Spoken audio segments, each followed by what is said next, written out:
भगवान के सब नाम में, सब मंत्रों में समान शक्ति विराजमान है, कोई हल्का नहीं है। नहीं, भगवान का सब नाम समान है। अनंत नाम है, अनंत मंत्र हैं, अनंत ग्रंथ हैं, अनंत पंथ हैं, सब समान हैं, क्योंकि भगवान भगवान है। इसलिए कभी ऐसी भावना न करे कि ये तो हल्का मंत्र है, ये तो हल्का नाम है, वो बहुत गरु नाम है। ये सब नाम समान है, सब में समान सामर्थ्य विराजमान है। जो नाम हमें प्रिय लगे उसी को जपना चाहिए, या जो गुरुदेव नाम मंत्र दे दें उसको जपना चाहिए। ऐसी भावना न रखनी चाहिए कि कोई हल्का मंत्र है या कोई बहुत पावरफुल मंत्र। सब पावरफुल हैं, जपने से है। अगर हमें बहुत पावरफुल मंत्र मिल जाए और हम जपें ना, तो हमें कोई लाभ नहीं मिलेगा। और हम राम राम कृष्ण कृष्ण जपें, इसी से पावरफुल हो जाएंगे हम। जप के तो देखो, केवल भगवान का नाम जप के देखो आपके अंदर कितनी अपार सामर्थ्य आ जाती है। नाम जप, भगवान के सब नामों में समान सामर्थ्य है। अवनी जी, राधे राधे। महाराज जी, महाराज जी, हम ऐसा क्या करें कि जीवन में हमारी वजह से कभी किसी को दुख ना पहुंचे और हम अपनी सभी जिम्मेदारियों का निर्वाह पूरे कर्तव्य परायणता से। नाम जप करोगे तो आपकी बुद्धि शुद्ध रहेगी, और शुद्ध बुद्धि ही ठीक आचरण करवाती है। न्यायाधीश ठीक हो तो न्याय ठीक होगा। न्यायाधीश बुद्धि है, इस पूरे शरीर में निर्णयात्मक फाइनल करने वाली बुद्धि है। अगर हमारी बुद्धि शुद्ध, तो अगर बुद्धि शुद्ध है तो वो ऐसे ही आचरण कराएगी जिससे सबका मंगल होगा, जिससे सबको सुख पहुंचेगा। पर बुद्धि शुद्ध करने के लिए हमें नाम जप की आवश्यकता है, और नाम जप करने के लिए हमें भोजन पवित्र की आवश्यकता है। अगर भोजन पवित्र है, नाम जप चल रहा है, तो हमारा विचार पवित्र होगा। विचार पवित्र होंगे तो हमारे आचरण अच्छे होंगे, आचरण अच्छे होंगे तो सबको सुख मिलेगा। चाहत। राधे राधे। महाराज जी, महाराज जी, नाम जप करने पर भी अगर आनंद और प्रेम नहीं आ रहा तो महाराज जी, तो पूर्व के पाप नष्ट हो रहे हैं। चिंता मत करो, वो फिर ही नहीं जा रहा, वो व्यर्थ नहीं जा रहा, वो काम अपना कर रहा है। आपके अंदर जो जलन है, जो अशांति है, वो आपके पूर्व जन्मों के पापों का नाश कर रहा है। और जहाँ नाश हुआ तो आनंद आ जाएगा, फिर एक नाम में भी रोमांच हो जाएगा। जब तक आपके पाप नष्ट नहीं होते तब तक बिल्कुल रूखा सूखा हृदय रहता है, मन भागता रहता है। नाम जपो तो खींचना पड़ता है, और जब उसी खींच कर जपते जपते जहाँ पाप नष्ट हुए तो आनंद आ जाए। फिर तो रो रो करके प्रेम में डुबो कर राधा राधा, आंसू चल रहे राधा राधा, वो विकल होता जाता है। लेकिन ये तभी होगा जब पाप नष्ट हो जाएंगे। तो अभी पाप नष्ट हो रहे हैं, आनंद नहीं आ रहा, चिंता मत करो, वो आनंद देने वाला ही है, और परमानंद प्रदान ही करेगा, व्यर्थ नहीं जाएगा नाम। नेहा त्यागी जी, दिल्ली से। श्री हरिवंश महाराज जी, आपके चरणों में कोटि कोटि प्रणाम। गुरुदेव, जब हम श्रद्धा और प्रेम से पावन नाम जप करते हैं तो उसका दिव्य प्रभाव हमारे जीवन में अनुभव होता है। महाराज जी, मेरी जिज्ञासा है कि क्या ये शुभ ऊर्जा उन प्रियजनों तक भी पहुंचती है, जैसे माता पिता जो धरती पर नहीं है, चाहे वो सूक्ष्म लोक, परम धाम या पुनर्जन्म की अवस्था में हो, क्या हमारे जप से उन्हें शांति और उन्नति प्राप्त हो सकती है? बिल्कुल मिलेगी।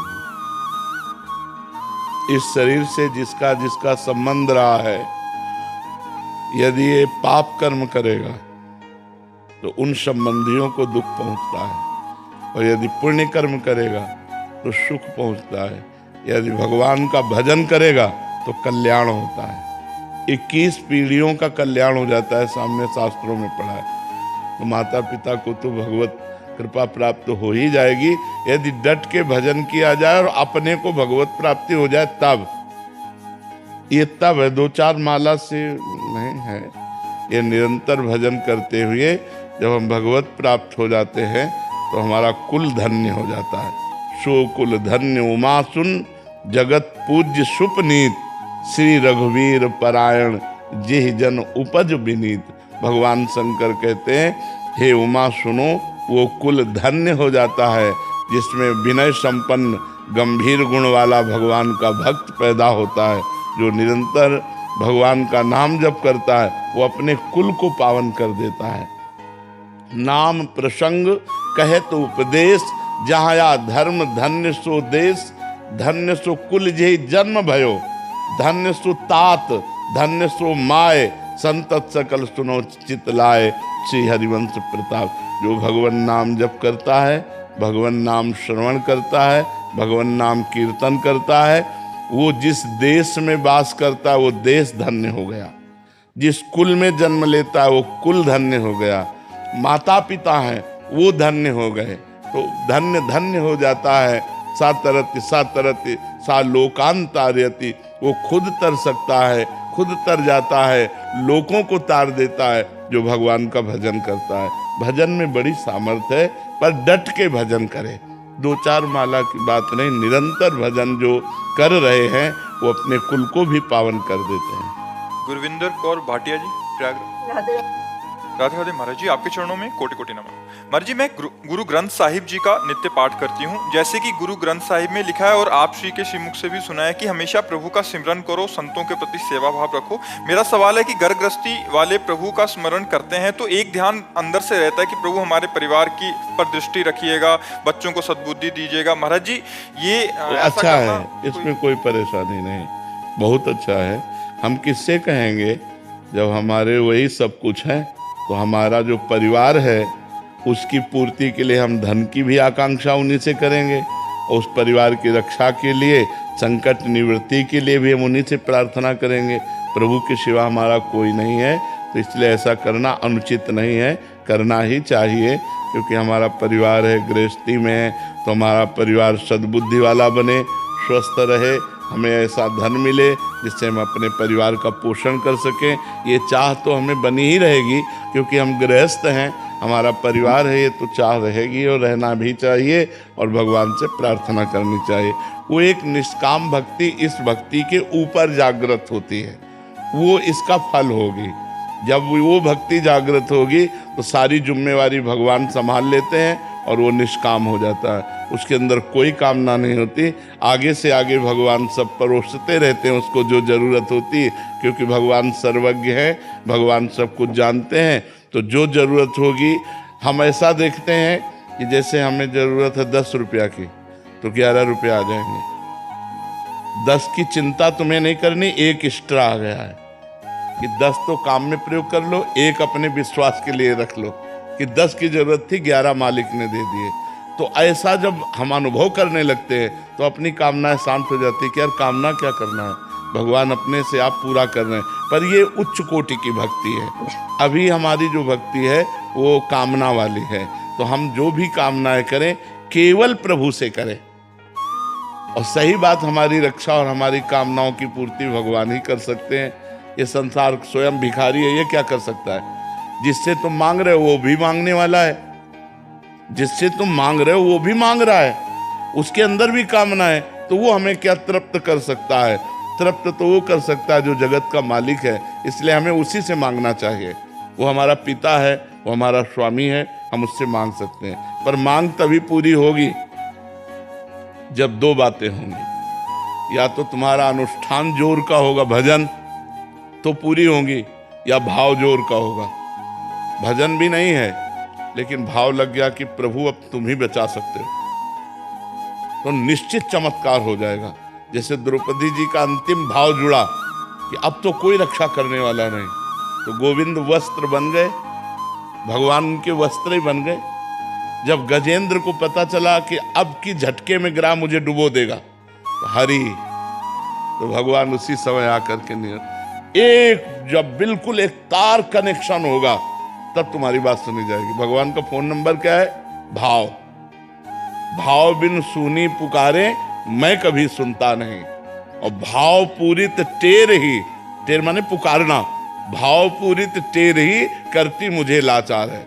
जब सब जगह से आशा विश्वास खत्म हो गया और एकमात्र भगवान का, तो चमत्कार प्रकट हो गया। जीवन में वही भक्त आगे बढ़ पाता है जब उसे भगवान की कृपा का अनुभव होता है कि इतनी बड़ी कृपा, मुझे इतना दुलार भगवान कर रहे हैं।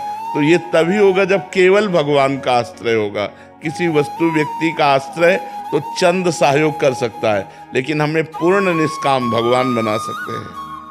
आपने 2 तरीके बताए, एक था अनुष्ठान और दूसरा भाव। महाराज जी, जैसे आपके श्रीमुख से सुना है कि भजन खर्च होता है, तो खर्च अनुष्ठान वाले में हमारा भजन जाएगा और भाव वाले में ये रहे, भाव में तो डायरेक्ट कृपा होगी, वो अलग सिद्धांत हो गया। जैसे एक है कि रुपया दे करके दुकान से खरीदना, और एक है कि दुकान वाला हमारा संबंधी, हमारा पिता है, हमारा भाई, हमारा, तो वो फ्री मिल जाएगी। तो भाव में संबंध बनता है।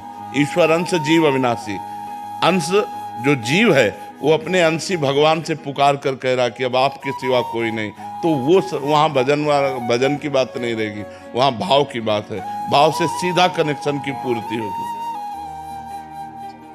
मेरा बेटा चला गया हमारा से। क्या कह रही है? बेटा चलेगा कह रहे। अब इसका नाम मृत्यु लोक, बेटा जाएगा, हम भी जाएंगे, तुम भी जाओगे, ये तो जाना पड़ेगा। देखो, हाँ, ये तो धैर्य रखना पड़े। इसका नाम क्या है जानते हो? इस लोक का नाम मृत्यु लोक। यहाँ सबकी मृत्यु होनी, ये है कि आज नहीं तो कल, कल नहीं तो परसों जाना है। हम सबको जाना है। जाने की तैयारी कर लो। जो पहले से तैयार न थे पछता कर चले गए। यहाँ से जाना पड़ेगा। अच्छे काम कर लो, दूसरों को सुख पहुँचा लो। मरना तो है ही यार, मरना तो पता नहीं किस सेकेंड में है। सेकेंड में मृत्यु, न कोई पीड़ा, न कोई कुछ, ऐसे बस दिल फेल हुआ, खत्म के। कोई बहुत बड़ी मशीन थोड़ी है। पानी का बुलबुला कब फूट जाए कोई पता नहीं। जैसे पत्ते में बूंद जो हिलगी है वो कब गिर जाए कोई पता नहीं। ऐसे हम कब मर जाए कोई पता नहीं। आज मिले तो सौभाग्य, कल मिलना हो कि ना हो। कब कौन कहाँ बिछड़ जाए कुछ पता थोड़ी है। इसलिए नाम जप करो, रो मती। सबको जाना है, सबको जाना, कोई नहीं बचेगा, तुम भी जाओगी।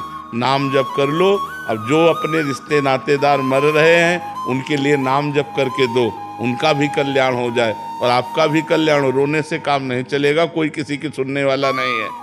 जो जीव गया, मान लो पुत्र है गया, अब वो गया, तुम्हें थोड़ी याद करें। तुम यहाँ माथा फोड़ लो तो उसको कोई फर्क नहीं पड़ता। वो तो अपनी यात्रा में गया, उसको किस योनि में भेजा जाएगा, कहाँ भेजा जाएगा, को वो नहीं जानता। जैसे पूर्व जन्म में हमारे माँ पिता परिवार थे, हमको कोई ज्ञान नहीं, इस जन्म में कोई ज्ञान नहीं। ऐसे अब जहाँ शरीर छूटा तो अब उसको थोड़ी कि मेरी माँ रो रही, वो तो गया, उससे कोई मतलब नहीं रह गया। अगर अपना कल्याण चाहते हैं तो हम नाम जप करें, वो नाम जप अपने पुत्र को भी दें और हम भी शांति से रहें। हमारा भी शरीर छूटेगा तो कमाई कर लो नाम जप की, जिससे तुम्हारा मंगल हो जाएगा। करिश्मा जी, राधे राधे महाराज जी। महाराज जी, क्या बिना दीक्षा के श्रीमद् भगवत गीता पढ़ सकते हैं और हमेशा अपने साथ रख सकते हैं? हाँ, पढ़ सकते हैं, अपने साथ भी रख सकते हैं। बिल्कुल पढ़िए और उसको आचरण में उतारिए। अंकिता जी, कानपुर से। श्री हरिवंश महाराज जी, दंडवत प्रणाम। महाराज जी, असल में कृपा का स्वरूप क्या है? क्या प्रतिकूलता के समय प्रभु का स्मरण होना कृपा है या उनका अनुभव हो रहा है यही कृपा है? भगवान के नाम में प्रीति होना कृपा, भगवान के भक्तों का दर्शन होना, उनके पास बैठना, संभाषण करना कृपा। अब मोहि भा भरोस हनुमंता, बिनु हरि कृपा मिले नहीं संता।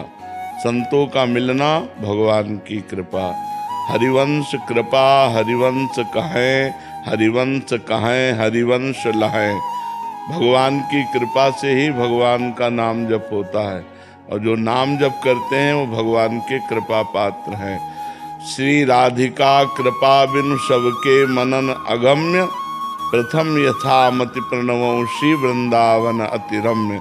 वृंदावन आना, वृंदावन में दर्शन करना, वृंदावन में बैठना, ये सब श्री किशोरी जी की कृपा। तो हमें मनुष्य जन्म कृपा से मिला, साधु संग कृपा से मिला, नाम जप कृपा से मिला, भगवत धाम कृपा से मिला, ये कृपा है। और अनुकूलता और प्रतिकूलता ये पाप और पुण्य के परिणाम से प्राप्त होते हैं। अगर इन दोनों परिस्थिति में हम भगवान का नाम स्मरण करें तो हम भगवान की कृपा पात्र हैं। अनुकूलता में भोगों में फंसकर भगवान का विस्मरण हो जाता है, प्रतिकूलता में विपत्ति और दुख ऐसा पीड़ित करते हैं कि भगवान का विस्मरण हो जाता है। ये कच्चाई है। हम इतने पुष्ट बने कि हमें चाहे जितना सुख मिले भगवान को भूले ना, चाहे जितना दुख मिले हम भगवान के स्मरण में रहें, तो हम कृपा पात्र हैं। तो ये मानव जीवन की सार्थकता है कि हमें भगवत प्राप्ति हो जाए, हम अच्छे आचरण वाले बने, हम दूसरों को सुख देने वाले बने। यही मानव जीवन की कृपा है, यही भगवान की कृपा का फल है। महाराज जी, ज्यादातर भजन करने वालों के जीवन में ही प्रतिकूलताएं क्यों देखी जाती हैं? क्योंकि उनका पाप नष्ट होकर भगवत प्राप्ति होनी है। अनेक जन्मों के पापों का नाश करके अब आखिरी जन्म है, भगवान का साक्षात्कार होना है, भगवान का साक्षात्कार होकर जन्म मरण से मुक्त हो जाना है। इसलिए थोड़ा थोड़ा थोड़ा थोड़ा उनका बहुत बड़ा हिसाब थोड़े थोड़े में भुगवा कर उनको पावन कर दिया जाता है। इसीलिए प्राय बड़े बड़े संतों को भी बड़े बड़े कष्ट देखे गए। जी। सतपाल बंसल जी पानीपत से। राधे राधे महाराज जी। महाराज जी, आपके चरणों में कोटि कोटि प्रणाम। महाराज जी, भगवत गीता जी में लिखा है कि कर्म करो उसके अनुसार फल मिलेगा। महाराज जी, दूसरी तरफ ये लिखा है कि भगवान श्री कृष्ण जी कहते हैं कि मुझे ही जपो, मेरा ही ध्यान करो तो मोक्ष की प्राप्ति होगी। महाराज जी, अलग अलग। हाँ, तो कर्म फल से मोक्ष थोड़ी मिलता है, कर्म से मोक्ष थोड़ी मिलता है। अगर मोक्ष चाहिए तो भगवान की शरण में हो, भगवान का नाम जप करो, भगवान की आराधना करो। कर्म दो प्रकार के होते हैं, शुभ कर्म, अशुभ कर्म। अशुभ माने पाप कर्म, शुभ माने पुण्य कर्म। शुभ कर्म का फल सुख होता है सांसारिक, अशुभ कर्म का फल दुख होता है सांसारिक। लेकिन मोक्ष तो भगवान की शरण में होने से होगा।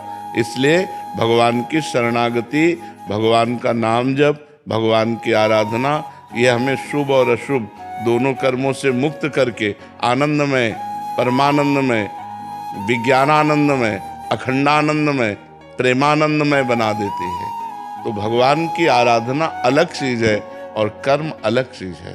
कर्म दो ही प्रकार के होते हैं, पाप कर्म या पुण्य कर्म। और पाप और पुण्य दोनों से अलग भगवान का भजन का मार्ग है, जो पाप और पुण्य दोनों को नष्ट करके भगवत प्राप्ति कराता है। जब तक पाप शेष रहेगा तब तक नरक भोगना पड़ेगा, जब तक पुण्य शेष रहेगा तब तक स्वर्ग भोगना पड़ेगा। पाप पुण्य दोनों शेष रहेंगे तो उनसे मिश्रित होकर मनुष्य देह की प्राप्त होती है। न पाप न पुण्य तो भगवान को प्राप्त हो गया, मोक्ष को प्राप्त हो गया। नम्रता जी।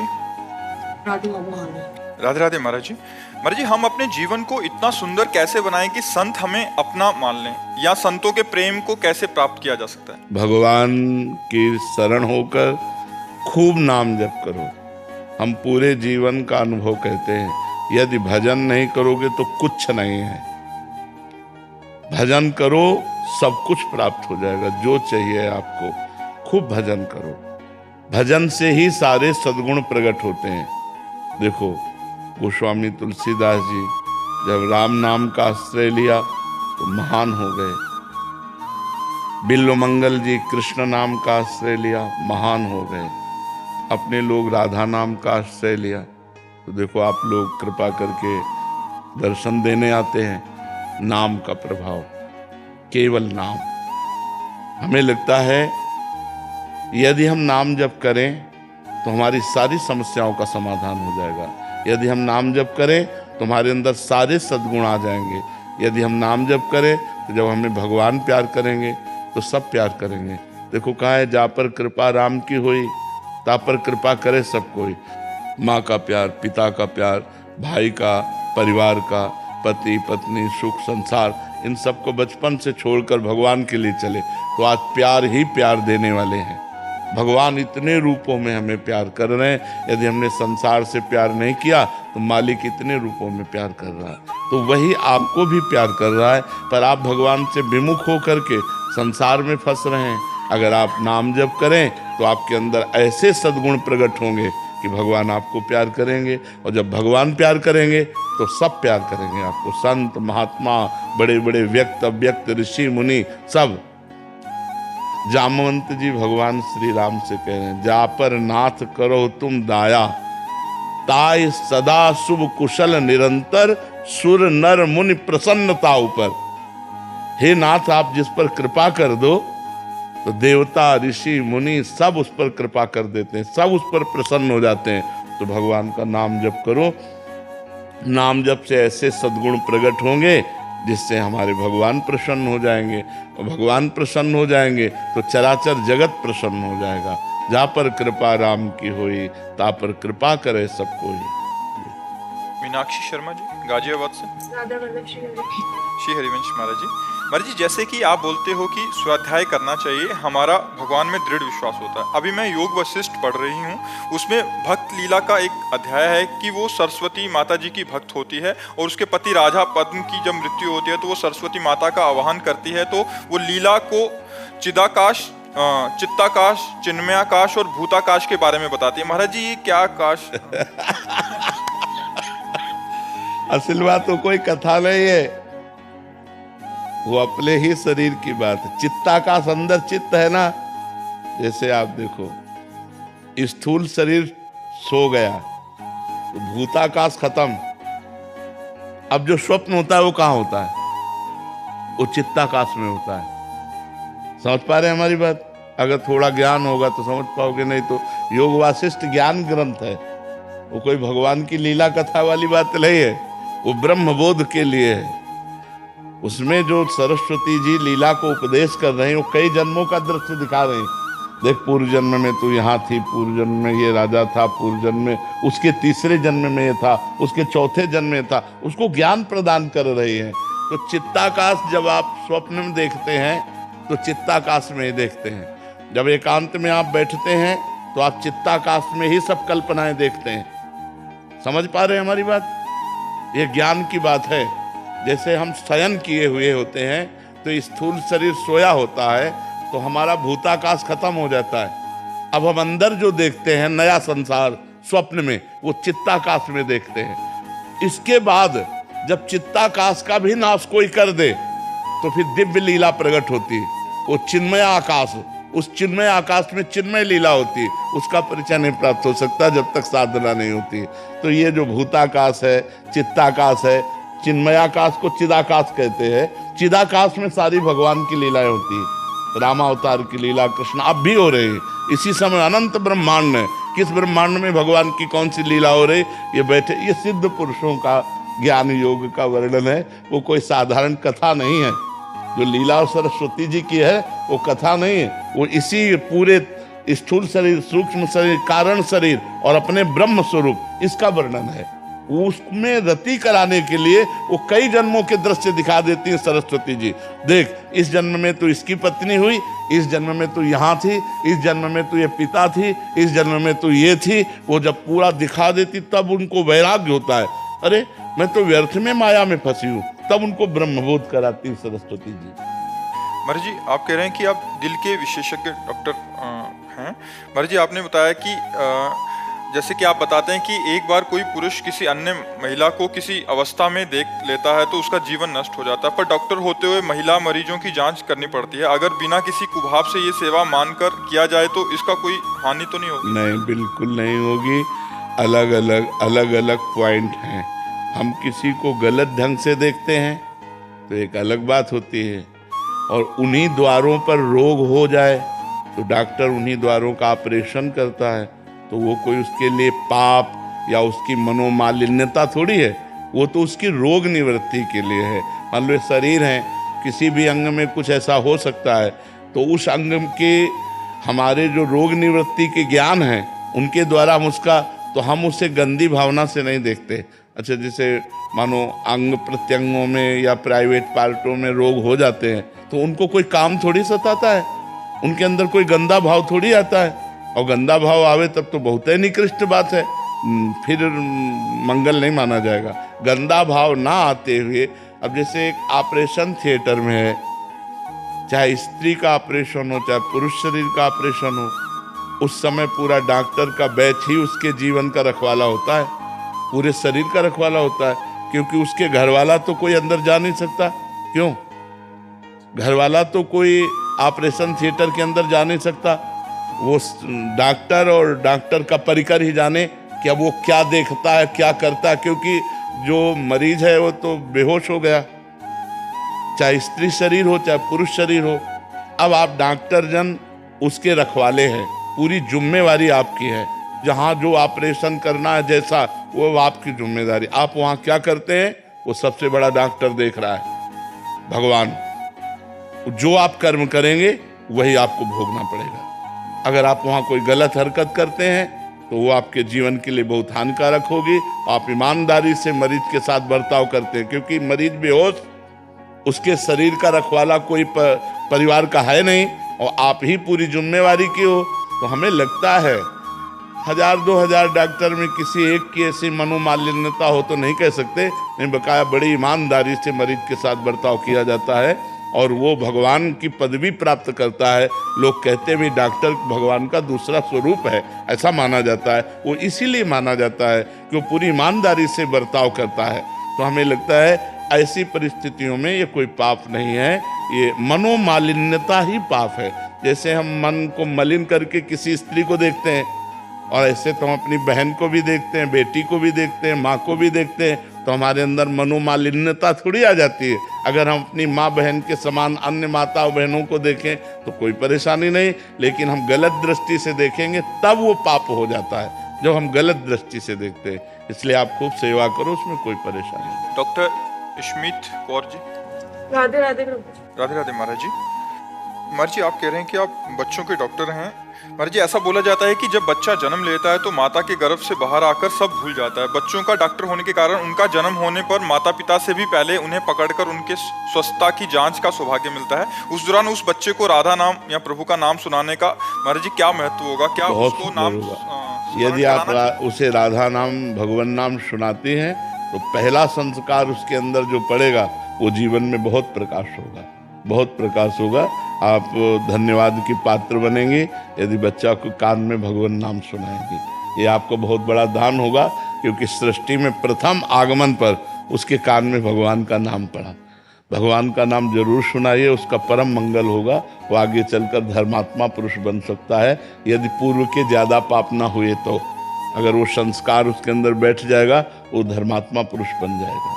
और ऐसे ही महाराज जी, प्राण त्यागते समय भी कुछ बच्चे ऐसे आते हैं तो उनको भी नाम बिल्कुल बिल्कुल निश्चित भगवत प्राप्ति हो जाएगी।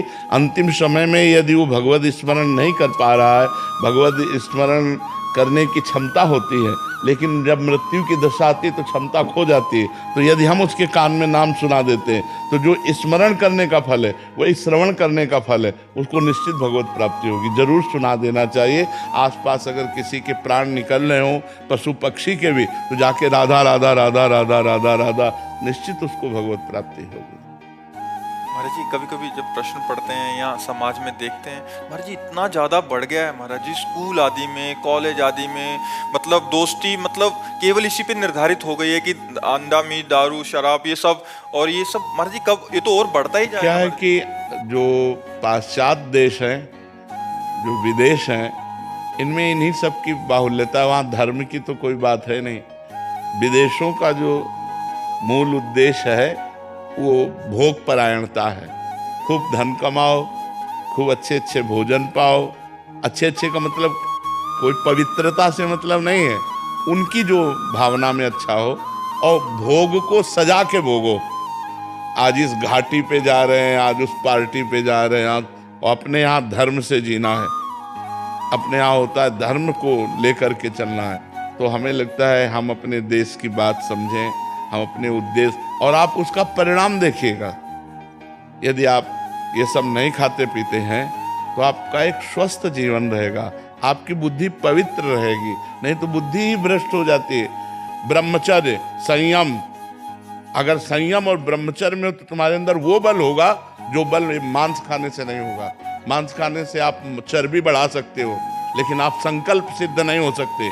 पूर्व के ऋषि मुनि ऐसे थे, लेकिन कुछ भी कर सकते थे, क्योंकि पवित्रता थी, सत्य संकल्प था। आज हमारी पवित्रता नष्ट हो रही है, आज हम अपवित्र भोजन पा रहे हैं। अगर ब्रह्मचर्य से रहो और पवित्र अन्न पाओ और डट के व्यायाम करो तो तुम किसी को भी परास्त कर सकते हो। डबल शरीर है, लेकिन आपके अंदर ब्रह्मचर्य तो हो सकता है आप ऐसे हो, लेकिन डबल शरीर वाले को आप गिरा सकते हो। तो आजकल लोगों के दिमाग में पता नहीं क्या भर गया है कि शराब पीना, अंडा खाना, मांस खाना, पता नहीं उनको क्या समझ में आता है कि क्या बल है। पवित्र भोजन पाओ, पवित्र विचार रखो, दंड बैठक मारो, तो जो आपका शरीर बनेगा वो मांस से नहीं बनेगा। मैंने पहले ही मांस, लहसुन, प्याज आदि सब त्याग दिया है। अब शराब भी छोड़ना चाहता हूँ, लेकिन दिल में एक लड़ाई चल रही है। ऐसा लगता है मेरे अंदर दो व्यक्ति हैं, एक कहता है सब त्याग दो, दूसरा कहता है कुछ साल बाद देखेंगे। मन में लड़ाई चल रही है। महाराज जी ये आपसे प्रार्थना है। दो होते हैं। कुमति सुमति सबके उर राही, नाथ पुराण निगम अस कहाई। जहाँ सुमति तहाँ संपत्ति नाना, और जहाँ कुमति तहाँ विपत्ति निधाना। अंदर एक सुबुद्धि होती है, एक कुबुद्धि होती है। सुबुद्धि आपको जोर कर रही कि छोड़ दो, कुबुद्धि कह रही यार अभी क्या, साल 2 साल फिर छोड़ देंगे। तो आप साल 2 साल जियोगे, गारंटी है। और अगर शराब पी करके मर गए तो नरक पहुंचोगे। तो छोड़ दो, आज से छोड़ दोगे? अच्छा, बिल्कुल। धन्यवाद। आप अपने जीवन को मंगलमय बनाइए, स्वस्थ रहिए और सुखपूर्वक भगवान का भजन कीजिए।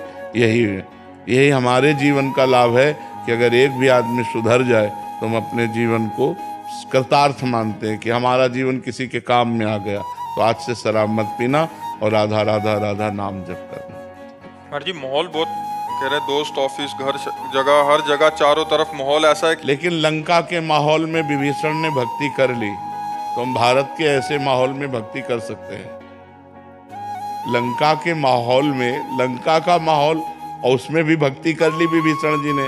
तो हम अगर जो रही उत्तम प्रकृति, का कर सकत कुसंग, चंदन विष व्यापत नहीं, लपटे रहत भुजंग। चाहे जितने यार मित्र हो, हमारी तुम्हारी दोस्ती बस यहीं तक की है। अगर आप कहते हो कि शराब पियो तो हमारे दोस्त, तो हम तुम्हारे कभी दोस्त नहीं। हमारा दोस्त भगवान है। फिर मस्तिष्क